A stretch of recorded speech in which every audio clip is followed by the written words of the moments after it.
welcome back. Today I'm bringing you on the Intracoastal. So we are south of Southern Boulevard, but I'm going to show you where it all begins. So SoSo, south of Southern Boulevard, means south of the Southern Boulevard Bridge.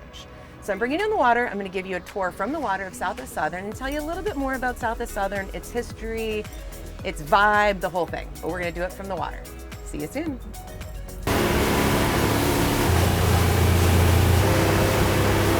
We are about to go underneath the Southern Bridge, and this bridge has been under construction for like a year and a half, and we've got probably around another year and a half left. So let's hope for sometime in mid to late 2022. Once the road is redone, we will have a beautiful new bridge to look at and not such the eyesore that it is right now.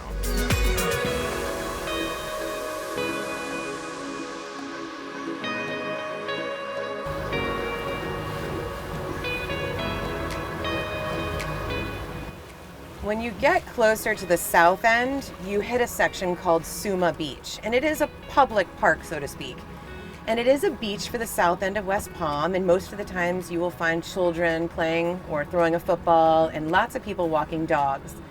And it is the southernmost point before Flagler Drive splits, and you again have properties located directly on the water. It's the last section of Flagler Drive where you have homes located across the street from the water instead of directly on the water.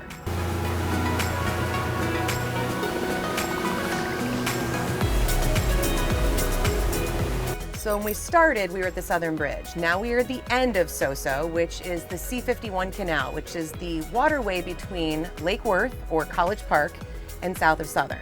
So the homes behind me are actually on the canal of the C51 and also the Intracoastal. This ends SoSo, and then I'm gonna loop back around and kind of give you a little more tour about the 2,000 homes that are in south of Southern. One of the interesting things in south of Southern really is the architecture. We have all kinds. You're not stuck to just the historic like El Cid. You're not stuck to just Spanish or mid-century modern, and you can even see that from the water.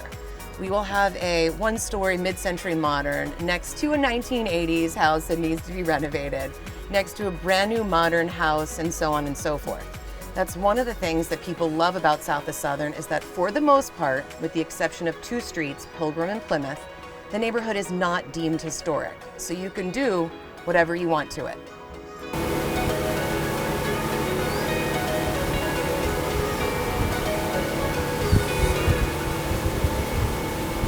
So a little more about south of Southern. We talked about the fact that the homes are all different. It's not historic.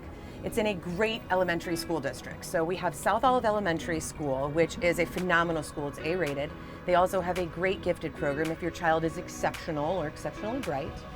Aside from that, we've got some fabulous parks. So we've got baseball fields. So that's Phipps Park. We also have skate parks. We have South Olive Park, which has phenomenal tennis, and they're rebuilding that facility as we speak. South Olive community, the south of Southern community, basically is from Southern Boulevard to the C51 Canal, which we looked at, and then it's east of Dixie Highway. And the prices are kind of bananas here. They go all over the place. So you can buy a waterfront home, which is listed for $18 million, all the way down to homes probably in the $300,000. Maybe if you're lucky, you can find something in the high twos right now, closer to Dixie.